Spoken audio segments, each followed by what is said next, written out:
Good morning, doctors. I'm Dr. Evelina Vito Alisa, and I'll be discussing about generalized anxiety disorder.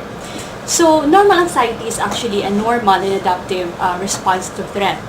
But in GAD, person seems to be anxious about almost everything.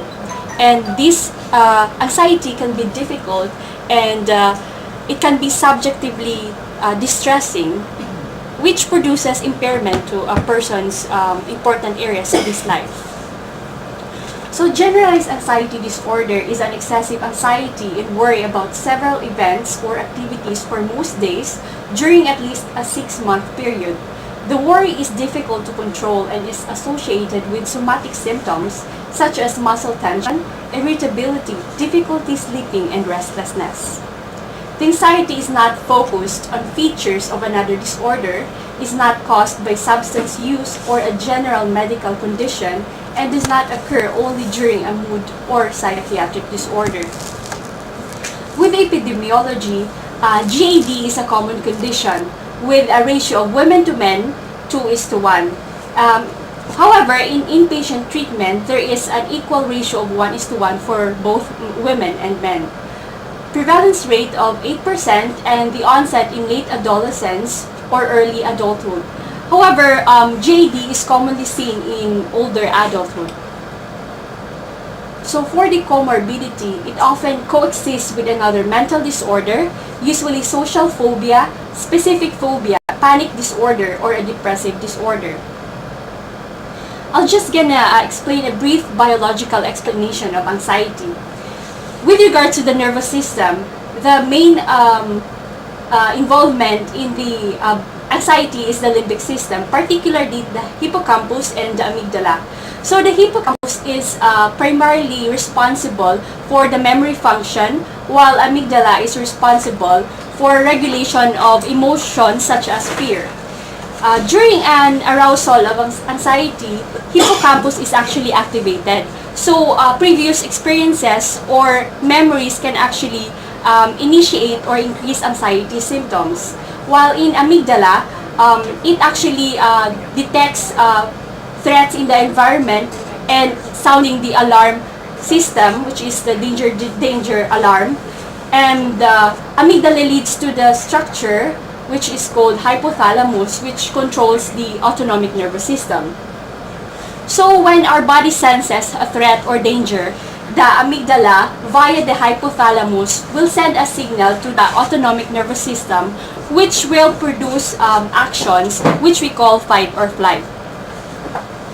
With regards to the etiology of GAD, the cause is actually not known, but biologically they have research that showed that there is involvement of the basal ganglia, the limbic system, and the frontal cortex. Also the neurotransmitter system, which involve the GABA and the serotonin.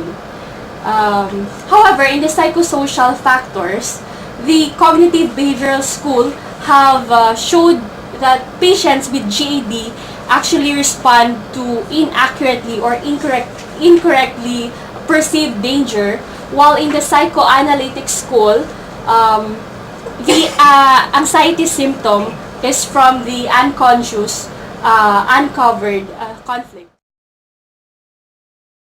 Criteria of GAD, there must be excessive anxiety and worry, apprehensive expectation occurring more days than not for at least 6 months, about a number of events or activities such as work or school performance. The individual finds it difficult to control the worry. The anxiety and worry are associated with 3 or more of the following 6 symptoms, with at least some symptoms having been present for more days than not for the past 6 months. Note, only one item is required in children. So actually, I have prepared an acronym for this criteria, fight for your dreams. So fight, F for easily fatigued, then for the dreams, difficulty concentrating, restlessness, irritability, muscle tension, and sleep disturbance. And I hope it can. Clinical features.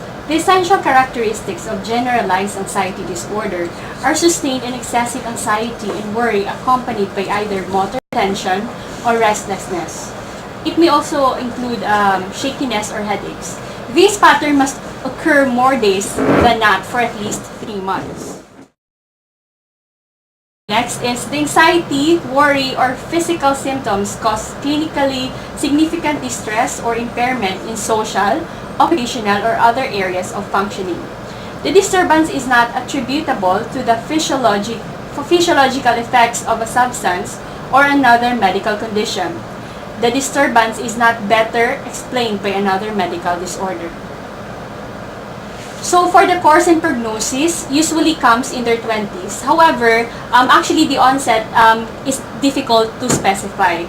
Only 1/3 seeks psychiatric treatment because mostly the patient will go to internist, cardiologist, pulmonologist, or even gastroenterologist seeking treatment for the somatic components of the disorder. GAD is a chronic condition